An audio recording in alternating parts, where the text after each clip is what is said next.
Arafat Rahman cocoa এমন এক সময়ে মৃত্যুবরণ করেছে, এটি স্বাভাবিক মৃত্যু নয়, এটি ষড়যন্ত্রমূলকভাবে আরাফাত রহমান কোকোকে মৃত্যুর দিকে ঠেলে দিয়েছিল আওয়ামী ফ্যাসিবাদের সরকারের, যে আমরা ভয়ঙ্কর শেখ হাসিনার বিভৎস পরিচালনা অধিকার আরাফাত রহমান।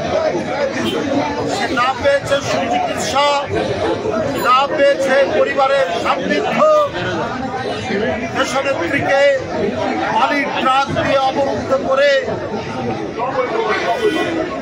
দেশের স্বাভাবিক রাজনীতির গতিপথকে করে শেখ হাসিনা ফ্যাসিজম নাৎসিজমের যে বিষাক্ত থাবা বিস্তার করেছিলেন,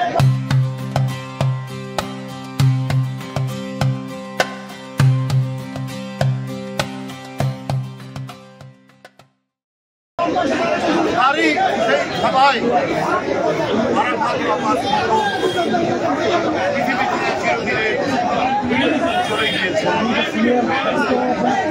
সাংবাদিক বন্ধুরা, আপনারা আরো ভালো জানেন সেদিনের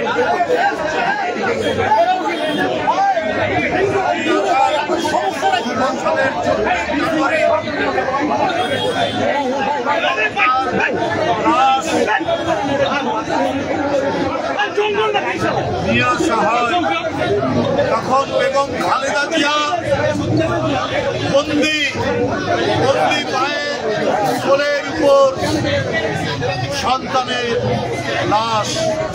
এই বেদনা, এই দুঃখ, এই শোক, এটা ভোলার নয়।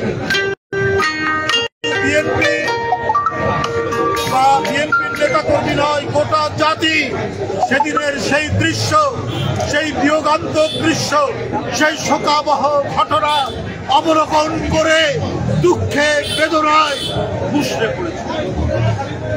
তার জানাজা শেখ হাসিনা এক দুর্ভেদ্য দেওয়াল তৈরি করেছিল সেদিনের বর্বর আইন শৃঙ্খলা বাহিনী, কিন্তু সেই দুর্ভেদ্য দেওয়াল ভেদ করে লাখো জনতা জানিয়ে দিয়েছে শেখ হাসিনা অত্যাচারী, শেখ হাসিনা বর্বর, শেখ হাসিনা পৈশাচিক। যে একটি ধর্মীয় অনুষ্ঠান, একজনের জানাজা, সেই জানাজাতেও সে পৈশাচিক ভাবে বাধা দিয়েছে। সেখান থেকে অনেক নেতা কর্মীকে, অনেক লোককে আবার সেই সমস্ত দিন, সেই সমস্ত ক্রান্তিকাল, সেই সমস্ত অন্ধকার অতিক্রম করে 15 বছর 16 বছরের এক বিভৎস অরাজকতার মধ্যে দিয়ে, অনেকের জীবন উৎসর্গের মধ্যে দিয়ে, অনেকের শারীরিক নির্যাতন এবং চিরদিনের জন্য হারিয়ে যাওয়ার সকল ভয়াবহ স্মৃতিকে ধারণ করে 5ই আগস্টে ফ্যাসিবাদের পতন হয়।